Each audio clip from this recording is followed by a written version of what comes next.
Everyone assumes I encouraged Mark because I wanted him, but the truth is I let that kiss happen because I was terrified of what would happen if I didn't.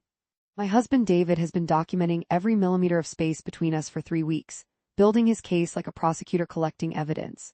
What nobody understands is that the real betrayal didn't happen at the office Christmas party. It started 2 months earlier when David handed me the burner phone. I'm going to explain every single detail, including the part about the private investigator David hired to catch me not cheating, and why my fingerprints are on the contract that hired her. The ceramic mug felt wrong in my hands that morning, too heavy somehow, and I kept staring at the hairline fracture in the handle while David read the news across from me. We'd been married 7 years, and somewhere around year 5, the silence had learned to speak louder than words. He'd started tracking my cycle on the kitchen calendar, marking the days with tiny red dots I wasn't supposed to notice. When he suggested I wear my red silk dress to the office party, the one that makes your collarbones look expensive, he said, I should have recognized the calculation in his voice. Instead, I felt grateful for the compliment, the way a stray cat feels grateful for any scrap of attention. My boss Karen had been making comments about my domestic complacency for months, suggesting I needed to rebrand my personal life if I wanted the promotion. Mark from marketing had started lingering by my desk after the Henderson account landed, bringing peppermint tea exactly how I liked it, his fingers brushing mine when he handed over the cup. I told myself it was just workplace friendliness, that I was being paranoid. David had been working late every night that November, coming home smelling like whiskey and printer ink, his jaw tight with something he wouldn't name. The night before the party, he stood behind me while I did the dishes, his hands on my shoulders like he was measuring their width for a coffin. Make sure you have fun tomorrow, he whispered, pressing his thumb into the soft space between my neck and shoulder blade until I gasped. I took a screenshot of Mark's calendar invite, pre-party brainstorming my office, 5 p.m., and texted it to David without thinking, wanting to show him I had nothing to hide. He replied with a thumbs-up emoji within seconds, and I should have noticed how prepared he seemed, how ready. When I showed up at Mark's office at 4:55, he already had 2 glasses of scotch poured and a playlist of jazz standards that David also favored. The dramatic irony tastes bitter now, how blindly I walked into frames that had already been hung. Mark talked about synergy and creative partnerships, his knee resting against mine under the small conference table, and I didn't move away because David had trained me not to make scenes in professional settings. At 5:47, Mark leaned forward and said, "Your husband doesn't appreciate what he has." And the phrasing was so specific, so carefully rehearsed that I felt ice water in my veins. I laughed it off, said David was just stressed, and Mark's smile was knowing when he replied, "Maybe you need someone who sees you right now, not who you used to be." That line was in the affidavit later, word for word, which is how I know Mark was wearing a wire. The first questionable thought came unbidden. Maybe David wanted me to do this. Maybe this was some perverted test I was supposed to fail. I drank the scotch too fast, felt the burn as permission, and when Mark suggested we head to the party together, I said yes because saying no would require explaining why, and I had no explanation that made sense even to myself.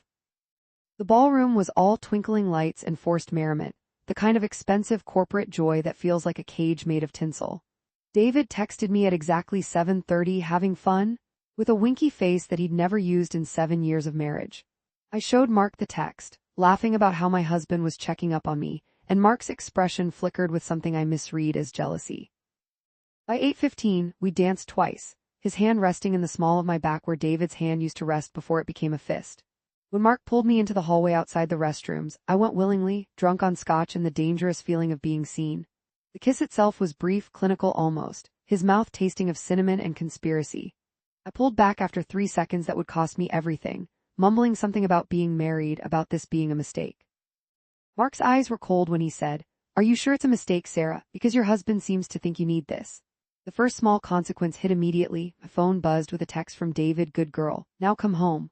I stared at it, trying to make the words rearrange themselves into something less monstrous. Mark watched me waiting, and I realized this wasn't an affair starting. It was evidence being collected. Karen cornered me by the coat check, her smile sharp enough to cut glass. "Mark seems quite taken with you," she observed, her eyes tracking my blush with predatory interest. "A little office romance can be so career-accelerating." She winked, and I felt the ground dissolve beneath my feet. This was part of it too, the public dimension, the witnesses. When I got home at 9:45, David was sitting at the kitchen table with his laptop open, a spreadsheet glowing on the screen. He'd been logging my location every 15 minutes, had screenshots of my texts with Mark, had timestamps.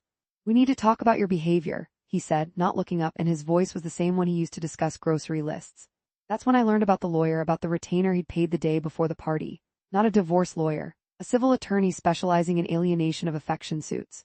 David was going to sue Mark for damages, claiming Mark had destroyed our marriage. The truth bomb landed softly at first. David needed me to be the victim, the wronged wife, so he could claim emotional distress and collect a settlement. The first significant relationship damage wasn't between David and me. It was the realization that Mark had been a pawn, that Karen had been in on it, that my entire workplace had been stage managed into watching me commit a crime I didn't know I was committing. I became defensive when I finally understood, raging at David that this was entrapment, that he'd manipulated me into this position. He just kept typing, adding my outburst to the documentation. You let him kiss you, David said calmly. That's not manipulation, that's consent. The hidden action I'd taken earlier, texting David that screenshot of Mark's invite, trying to be transparent, was now proof of premeditation, of my seeking out the encounter. My fingerprints were all over my own noose.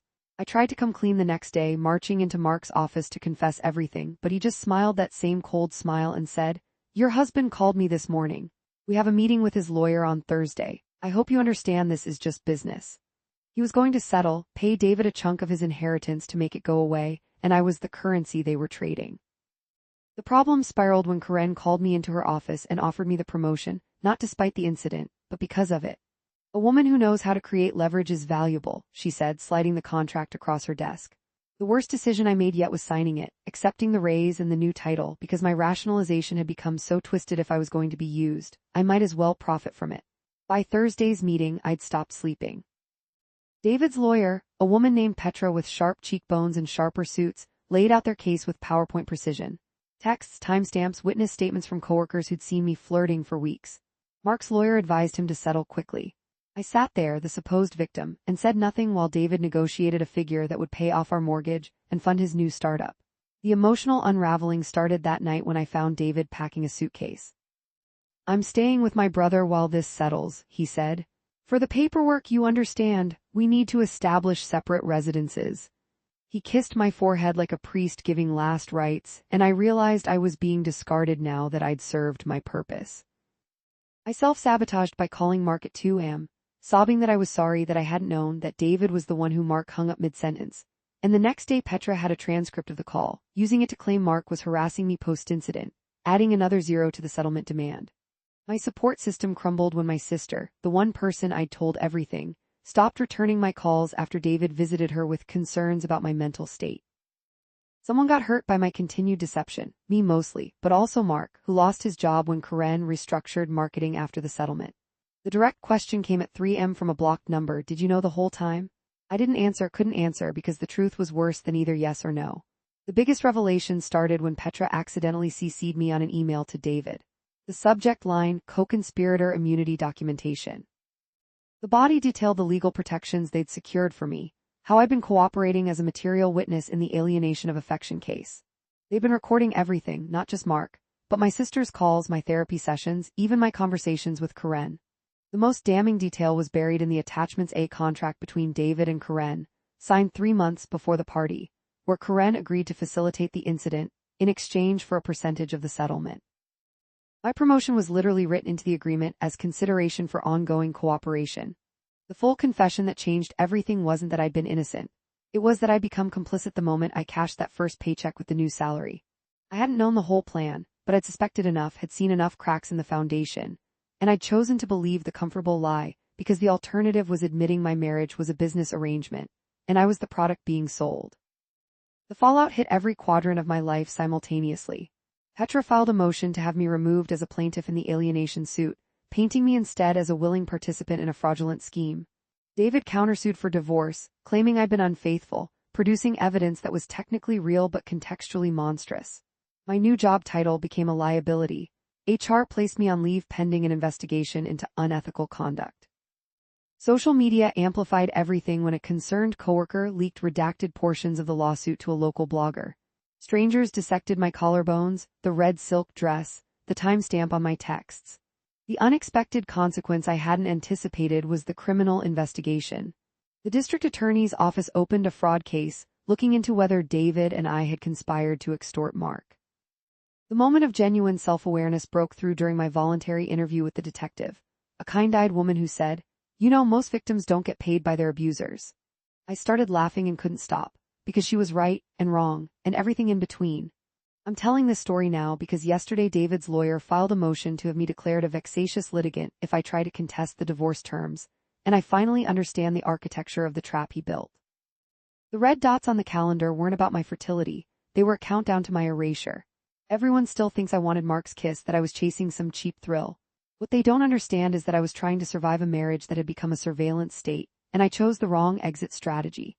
David got his lawyer, his settlement, his clean narrative where he's the wronged husband who generously forgave his wayward wife. Mark got his life destroyed and a non-disclosure agreement. Karen got her percentage and a new VP title. I got this story, which isn't a confession so much as evidence I'm submitting into the record of my own life. If you're reading this, you've probably already chosen a side, assigned blame like doling out candy. But here's what I learned: some kisses aren't about desire, they're about documentation. Some marriages aren't partnerships, they're Ponzi schemes. And sometimes the only thing worse than being a victim is realizing you helped build the cage you're sitting in. David texted me this morning, "Hope you're doing well." I haven't replied, but I took a screenshot. Someone